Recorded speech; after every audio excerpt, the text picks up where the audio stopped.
Là, je prends la parole en tant que metteur en scène, puisque j'ai eu le bonheur de monter cette adaptation cette année, avec donc une équipe assez nombreuse, puisqu'il y a 19 comédiens sur scène. Donc là, on va dire, on finit le festival avec cette pièce truculente. Ouais, j'allais le dire.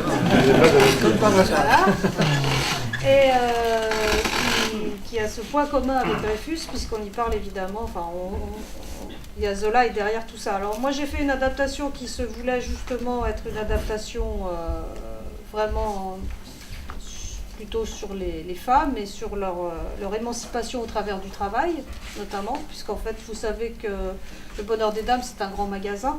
C'est la naissance du grand magasin, c'est la naissance du consumérisme, de toutes ces choses-là.